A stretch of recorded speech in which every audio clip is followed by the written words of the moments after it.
दुनिया भर के वैज्ञानिक आर्टिफिशियल इंटेलिजेंस से जुड़े कई प्रकार के आविष्कार कर रहे हैं। एआई की उपयोगिता और विकास पर कई सालों से बातें भी चल रही हैं।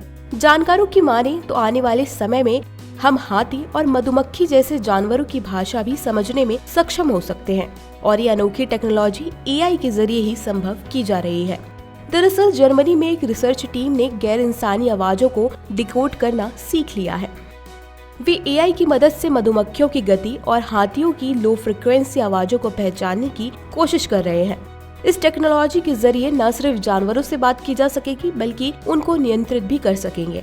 ऐसा नहीं है कि इस तरह की कोशिश पहली बार की गई हो। इससे पहले भी अक्टूबर 2021 में स्पर्म व्हेल से बात करने के लिए इंटरनेशनल वैज्ञानिकों की टीम ने प्रोजेक्ट CETI लॉन्च किया था। इस प्रोजेक्ट के तहत इंसानी भाषा को व्हेल्स की भाषा से रिलेट किया जाएगा। यह एक्सपेरिमेंट 5 सालों तक चलेगा। प्रोजेक्ट खत्म होने के बाद विकसित टेक्नोलॉजी के जरिए एक रोबोट बनाकर उसे व्हेल से बात करने के लिए समंदर में छोड़ दिया जाएगा। व्हेल से पहले इस प्रकार के एक्सपेरिमेंट मधुमक्खियों के साथ किए जा चुके हैं। साल 2018 में जर्मनी के Dahlem centre for machine learning and robotics company ने एक रोबोबी मशीन बनाई थी जो मधुमक्खियों की तरह ही डगमगा सकती थी। डगमगाना ही इन जीवों के लिए एक दूसरे से बात करने का मुख्य तरीका है।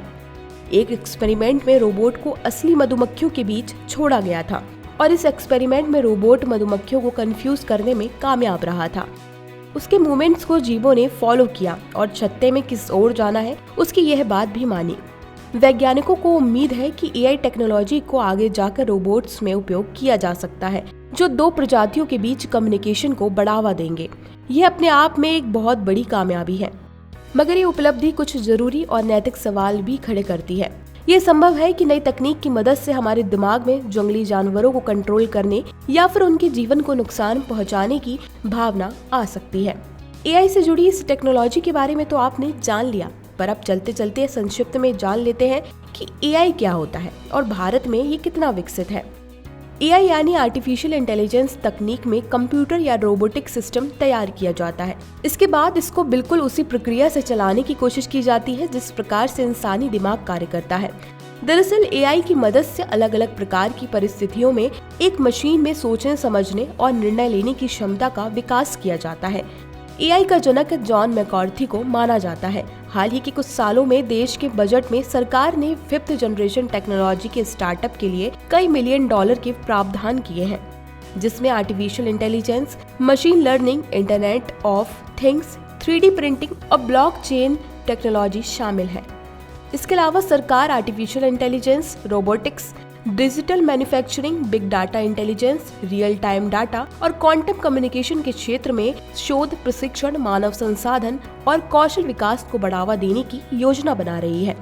सरकार का एआई में इन्वेस्टमेंट काफी कारगर साबित हो रहा है। इसी साल made in India device Warna बनाई गई है जो एआई के जरिए ही कार्य करती है। इस डिवाइस का काम है ट्रेन के सामने आने वाले किसी भी जानवर को दूर से देखकर आगाह करना।